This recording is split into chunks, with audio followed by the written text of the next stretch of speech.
Justin Timberlake is a racist. Britney Spears' book. So what's all this buzz about, you ask? Well, there's this new Britney Spears book that's making waves.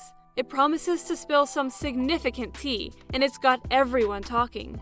Our girl Britney has gone through a lot, and this book could reveal some shocking secrets. Britney Spears' revelations. The toxic singer revealed shocking details about their past romance in her book, The Woman in Me, which has raised concerns about Timberlake's allegedly wrong past actions, including claims that he cheated on the pop star.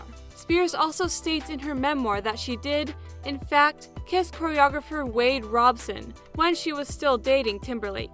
In 2021, Justin acknowledged that he had benefited from a system that supports racism, years after he had cruelly mocked Janet Jackson, spoken in a black accent, and told a black person, "We are the same." Britney Spears' memoir contains many surprising details, including her account of Justin Timberlake's alleged black scent, which has gone viral online. Britney, who dated Justin from 1999 to 2002, writes in her newly published book, The Woman in Me, that he got really excited when he saw R&B singer Genuine in New York. According to her, Justin exclaimed, "Oh yeah, faux shiz," loudly. In addition, Britney describes Justin's previous group, NSYNC, as white boys who loved hip-hop and worked too hard to fit in with the black community. Since then, a discussion about Justin's 2000s appropriation of black culture has been triggered by Britney's remarks. But first, it's essential to clarify the gap between cultural appropriation and appreciation.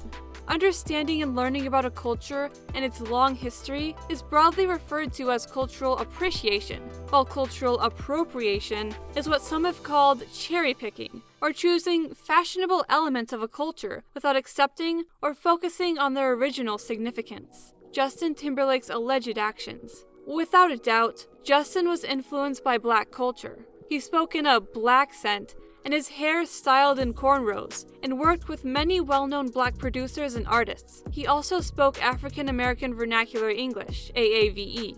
During an episode of The Ellen DeGeneres Show in 2020, Justin changed the dialect he called singer SZA sis multiple times. Years earlier, in 2014, he called Madonna his ninja in a now-deleted tweet, which sparked an intense backlash. The N-word is frequently replaced with the term ninja. Justin's use of black culture. Naturally, Justin's rise to global fame matched his music releases with hip-hop and R&B influences. However, despite often enjoying aspects of black culture, he rarely, if ever, acknowledged his privilege as a white man who is not subject to the challenges of being black. As Justin moved away from the look that made him famous by 2018, some began to call him a culture vulture who uses black culture for his gain. Other white musicians have faced consequences for centering their careers on black culture and keeping quiet about the brutal realities of being black. Macklemore, for instance, confronted himself with lyrics like these in his 2016 song, White Privilege 2,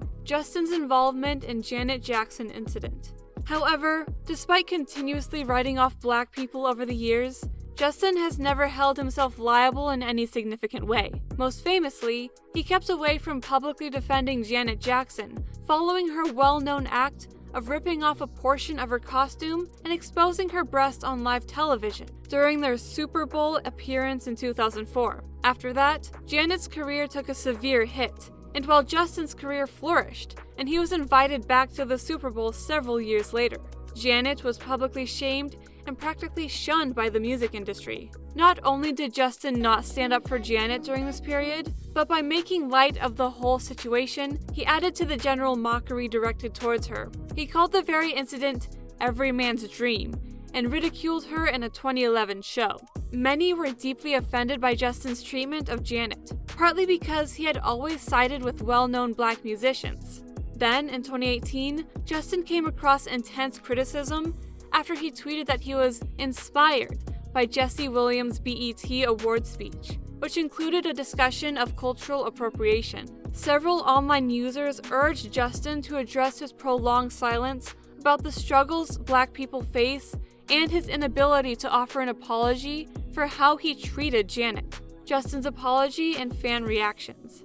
Years later, in 2021, in response to the harsh criticism directed at him following the release of the Framing Britney Spears documentary. Justin took to Instagram to offer a brief apology to Janet, acknowledging that he had gained from a system that condones racism. Several fans have discussed Justin's history of only associating with the facets of Black culture that suited or pleased him, denying for years to admit his privilege. This has brought Justin's past to light in light of the remarks made in Britney's memoir. Soon after, fans found an old video of Justin beatboxing on stage, which online users, who talked about cultural appropriation, further referred to as cringeworthy. There you have it, folks. The Britney Spears book has brought Justin Timberlake's past into the spotlight, and the world is watching. Don't forget to leave your thoughts and comments down below. Do you think he owes Britney an apology? Are you excited to read the book? Let's keep this conversation going in the comment section. And until next time, goodbye!